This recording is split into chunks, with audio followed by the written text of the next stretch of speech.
50 বছর ধরে আমরা এই দেশে একটা গণতান্ত্রিক দেশ, শান্তির দেশ, ভালোবাসার দেশ, উন্নয়নের দেশ করার জন্য আমরা সংগ্রাম করছি, লড়াই করছি। দুর্ভাগ্য আমাদের আওয়ামী লীগের হাতে যখন দ্বিতীয়বার ক্ষমতা আসলো 2008 সালে 9 সালে, তারপর আবার শুরু হলো অত্যাচার, নির্যাতন, নিপীড়ন। এবার একটু কায়দাটা ভিন্ন। এবার আর একদল ঘোষণা করে না, এবার দল রাখলো, গণতন্ত্রের একটা ফাসাদ থাকলো, ছদ্মবেশে শুরু হলো আবার সেই বাকশালী একদলীয় ব্যবস্থা করার জন্য। এক এক করে আমাদের যে কেয়ারটেকার গভর্নমেন্ট একটা ছিল না, মনে আছে আপনাদের? ভোটের সময় একটা নিরপেক্ষ সরকার থাকবে, ফলে আমরা সবাই ভোট দিতে পারবো, এমন ছিল না?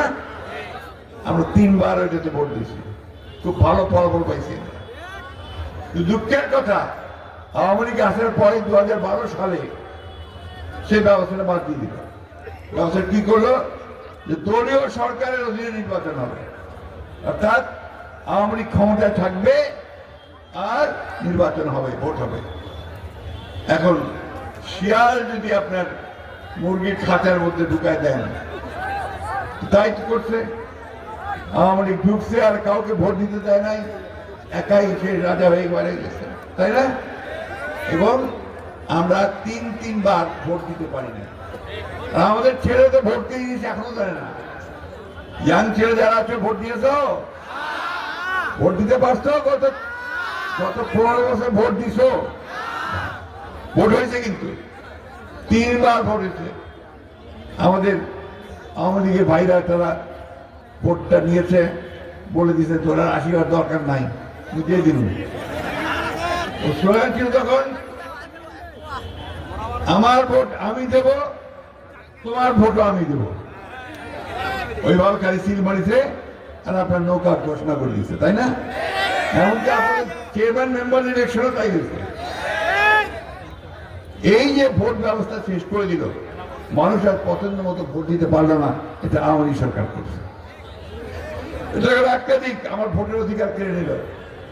দ্বিতীয় দিক কি? এই যে সাংবাদিক ভাইরা আছে, এখন তো দেখেন কতগুলা চ্যানেল, টিভি চ্যানেল আছে, দেখেছেন না? ওইরকম আপনার পত্রিকা অনেক, অনলাইন সব দাঁড়ায় গেছে। কিন্তু এরা কিন্তু তখন যা মনে করতো তা লিখতে পারতো না, যা সত্য তা লিখতে পারতো না। ওই আমার রমেশ বাবু যা কইবে ওইটাই শুনিবা হবে, ওইটাই লিখিবা হবে। হাসিনা যা কইবে ওইটাই লিখিবা হবে, ওইটাই তো বলিবা হবে, তাই না? এই একটা অবস্থা তারা তৈরি করছিল। আর আমরা যা বলবো সেই কথা ছাপানো যাবে না, সেই কথা বলা যাবে না, সেই কথা টিভিতে দেখানো যাবে না।